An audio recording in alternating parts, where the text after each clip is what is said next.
strength of her personality. Smart bringing your stuff in a horse trailer. From your parents' ranch, I presume. Didn't have to rent anything. Right. When I had been given the manager's job at Redwood Cove B&B, they had all turned out to wish me well, and a speedy return as I left for my parents' place to pack my things. I'd like you to meet my son, Stevie, Gertie said. While we'd been talking, the man driving the motorhome had joined the group. He stepped forward and stood next to his mother, making me think of Paul Bunyan and Tinker Bell. Only this Paul Bunyan wore a tie-dyed, waffle-knit long-sleeve top, faded jeans, and Birkenstocks. His receding hairline flowed into a head of gray hair, then into a long ponytail. The wire-rimmed glasses he wore framed a pair of the gentlest eyes I'd ever seen. He gave me a little wave. Hi there. Glad to meet you. Mary beamed at me. Sweetie, you must be tired, so we'll go. As soon as we heard you were here, we wanted to come and say hi. She turned to Helen, and her dimples came into view. Thanks for calling. I activated our phone tree, and here we are. Ah, yes, the wildfire communication system of the small community. Obviously, it was alive and well. Stevie's birthday is tomorrow, and I'm having a party. We'd like you to join us, Gertie said. I'd love to. Thank you for the invitation. You're welcome. 7 o'clock, and please no gifts. I'm keeping this simple.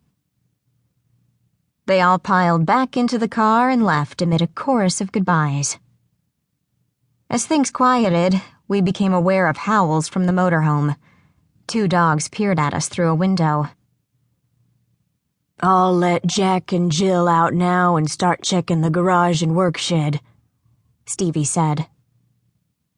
He walked over to his RV, opened the driver's side door, and out-bounded 2 beagles. They were almost identical in markings, except that one had a pink collar, and the other one blue. The pink-collared one is Jill, the other one's Jack. Big surprise, I bet. He chuckled. It's an easy way for people to tell them apart. Allie and Tommy had gotten out of the horse trailer along with the basset hound. Jill ran over to Fred and immediately began making friends. Jack, ahead of her, stopped and turned around with a puzzled look on his face. Where was his partner? Jack turned and hurried back. Suddenly Jill went into play pose. The dogs didn't move for a couple of seconds, and then they were off. Brown, white, and black-spotted canines ran happily around in circles.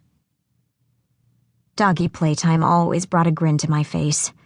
Their wild abandon expressed sheer joy. It would be wonderful if humans could do it so easily.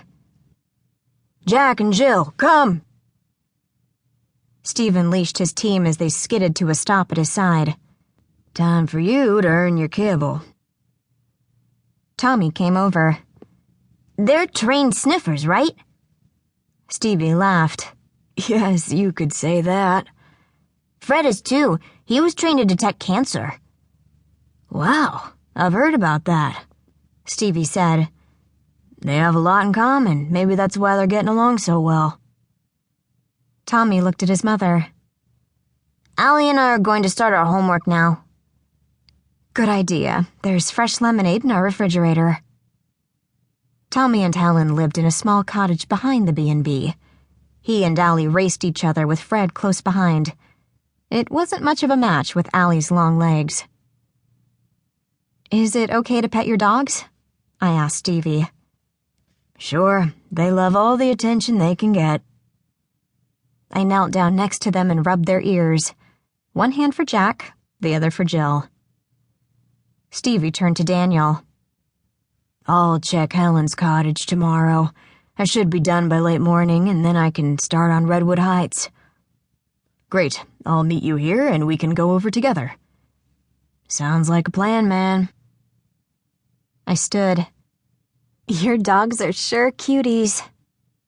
Thanks, they're my kids. I love them. And they're good at what they do.